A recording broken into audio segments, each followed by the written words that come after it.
In 1973, something unimaginable happened in the skies over Brazil. A simple farmer, living a quiet life in the countryside, claimed to have been abducted by beings not of this earth. But this isn't just another UFO tale. What happened next would baffle scientists, terrify locals, and leave a mystery that still haunts the region today. Engaging hook.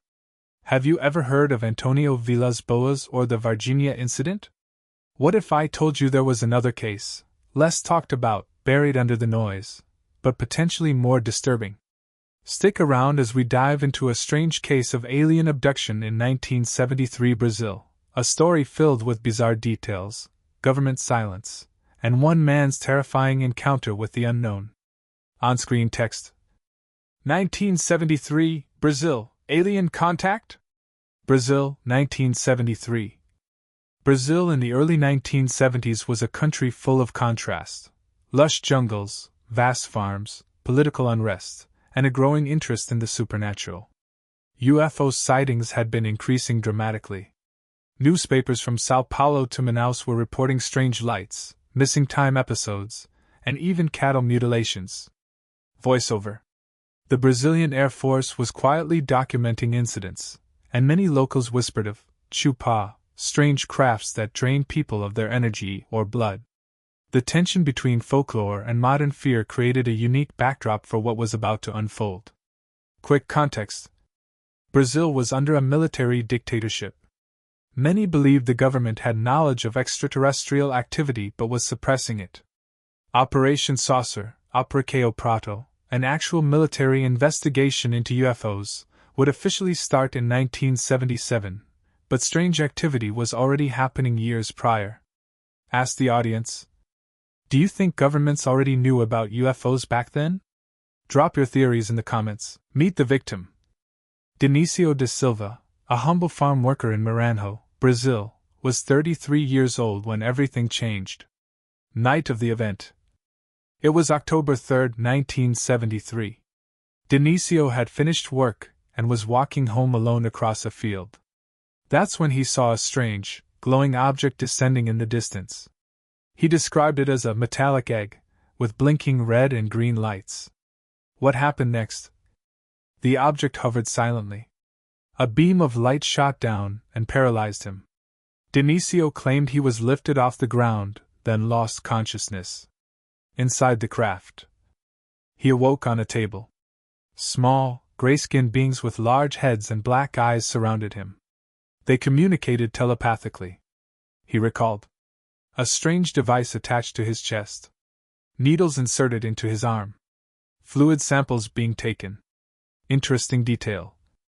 He said the beings were wearing tight metallic suits with symbols he couldn't read, symbols similar to those found in other abduction cases across the world. Mind-blowing quote. They spoke to me, but not with words. They showed me images. A dying planet. Explosions. Then, Earth. What does this mean? Was it a warning? A memory transfer? A psychological test? Back on Earth. Dionísio woke up in the same field, 3 hours later. He was disoriented, clothes torn, and covered in strange burn marks. Medical examination. Local doctors were shocked.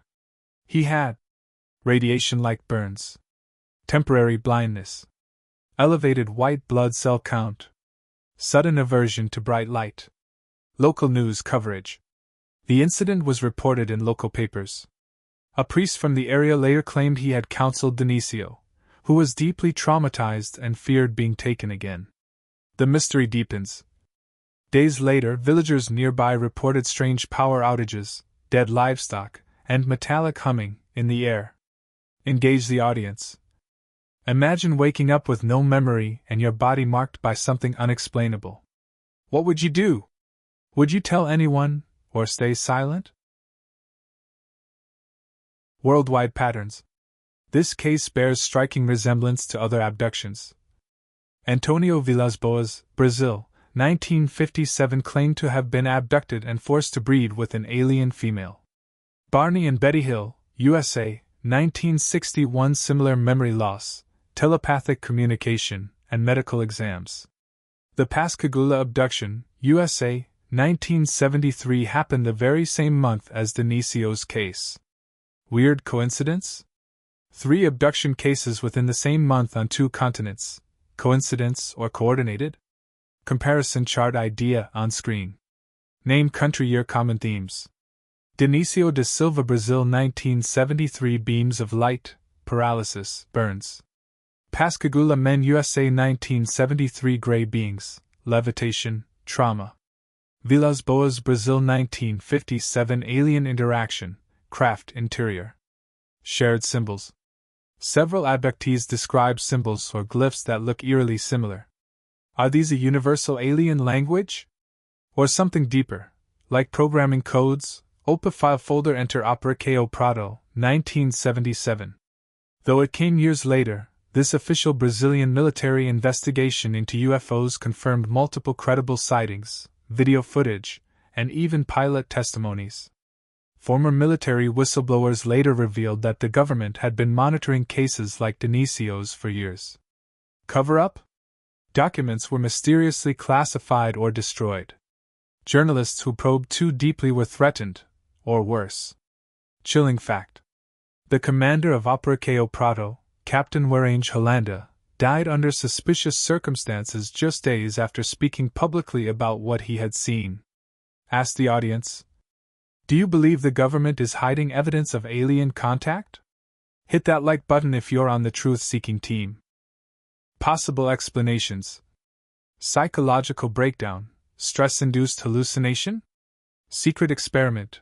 Was Dionísio a victim of covert military tests? Interdimensional contact. Could these beings come from a parallel reality? Actual abduction. The most terrifying possibility. It really happened.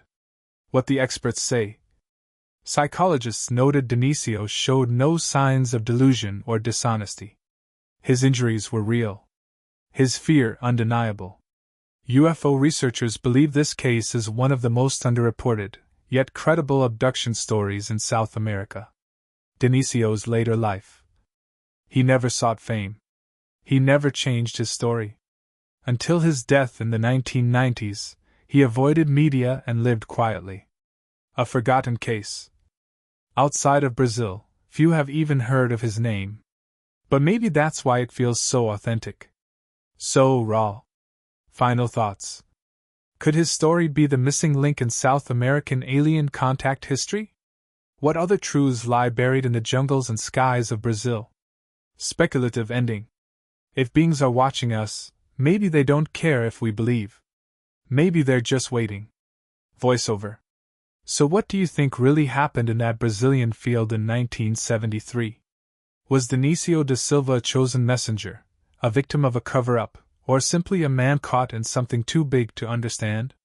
Let us know in the comments. Hit like if this story gave you chills.